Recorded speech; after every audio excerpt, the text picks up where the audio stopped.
just find out what the cause of it is. So why would we change behavior? When is behavior a problem? When it's a threat, or it violates the rights of others. It's a threat to themselves and or others.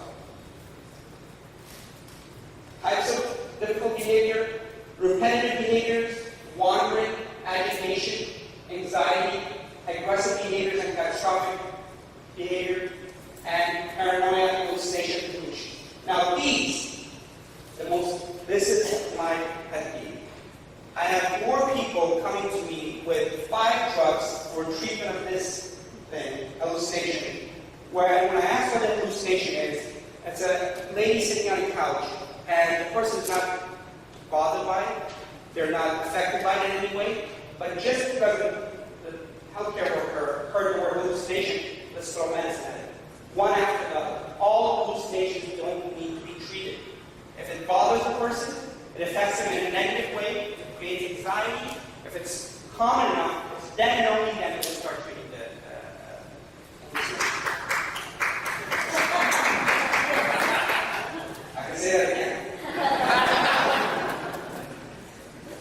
Cause of difficult behavior. Physical, this is, I want everybody to memorize the next few slides. This is kind of bad. It's not mine, that's why it's fantastic. Sorry, I'm not saying it. Physical, emotional, environmental, communication, and cause related to tasks. Now, physical.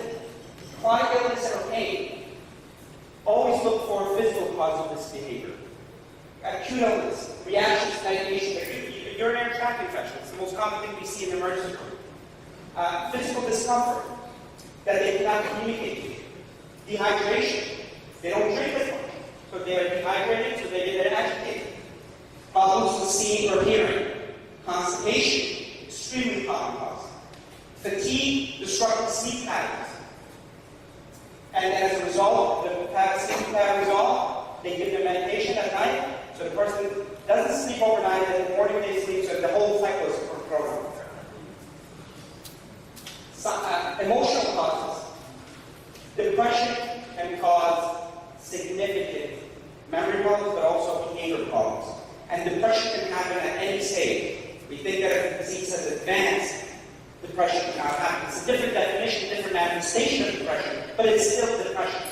And they can manifest as lack of interest, talk about feelings of being sad, that's in the early stages, crying, significant weight loss or gain, sleeping more or less than normal, restlessness, talking less to others, withdrawing from activities with other people, and feeling guilty or worthless. This is actually the early stage.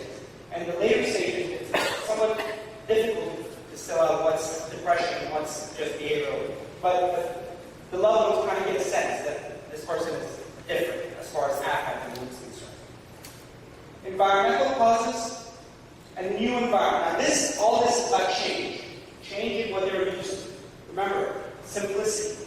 Anytime things become complex, they are disturbed. New or unfamiliar environment. Not enough orientation cues. Unstructured environment. Too much stimulation. Too much clutter. Noisy environment. Dim light. All of these can have an effect, an adverse effect. And aphasia. That's a language disturbance. They cannot communicate, therefore they're agitated, and this is a common thing that you see later in the disease. The causes related to the task. The task is too complicated, too many steps to combine, unfamiliar tasks, or more commonly, it was a familiar task, but the disease has progressed, so to them, it's no longer familiar. It's a difficult job for the caregivers. It's an extremely difficult job to keep all this in their mind. But having a little bit of a structure and having some of this vocabulary actually simplifies your life as a caregiver. Now, one of the ways to rectify this, remedy this, is a 3-step process. Identify the problem, understand the cause, and adapt. I didn't need to be dramatic in this talk. Step 1, identify the problem. Is it observable? Is it measurable? Can others see it? Tangible. Can you get a grasp of it? Can you identify what it is? Step 2, understand the problem. What are the feelings behind the behavior? When does it occur? Where does it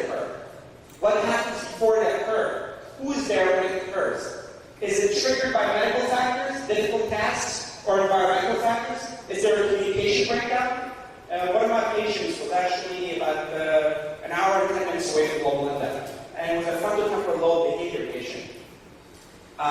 When he wasn't having these vacillating behavioral outbursts, his committed mental status was 27 out of 30.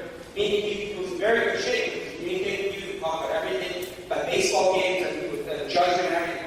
Just in the middle of the day, something would happen, and he would get incredibly violent. Incredibly violent. So I actually went to the nursing home to figure out what was the inciting event. We didn't completely figure it out, but we realized that it was a news show. That around that time, there was a news show, and he had still enough understanding that he would hear all this bad news, and it would just trigger behavior, and he would get violent. So,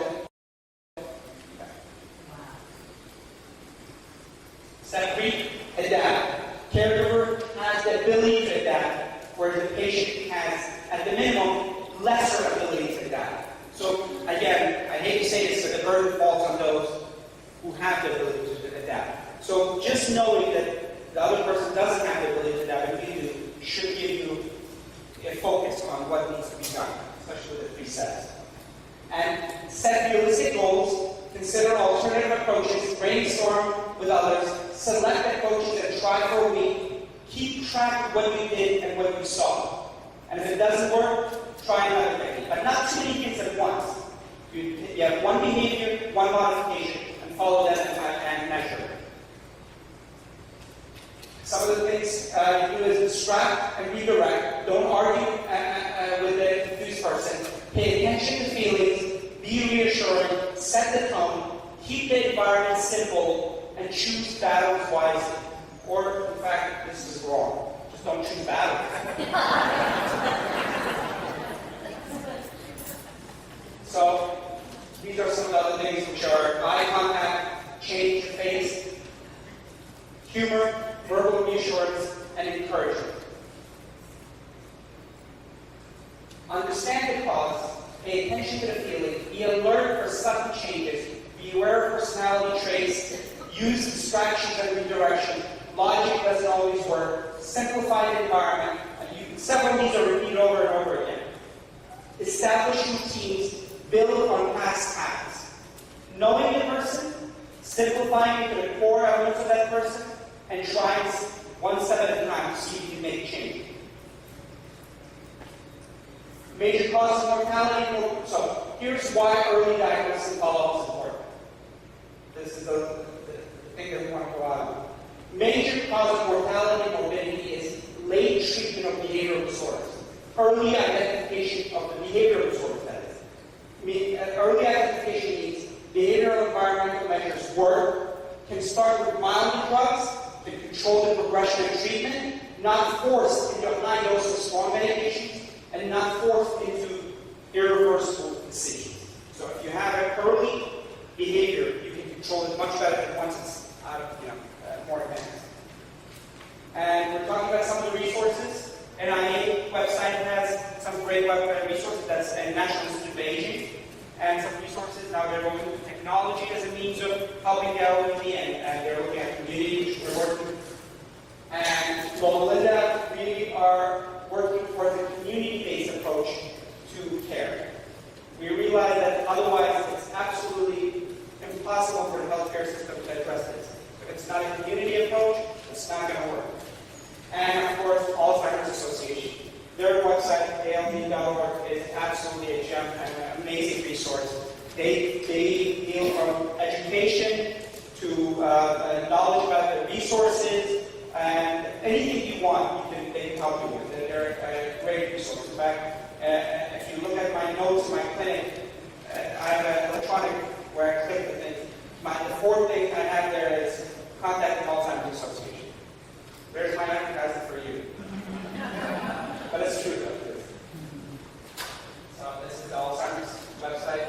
That's ALD.org, right? So maintain your brain. Don't be a couch potato.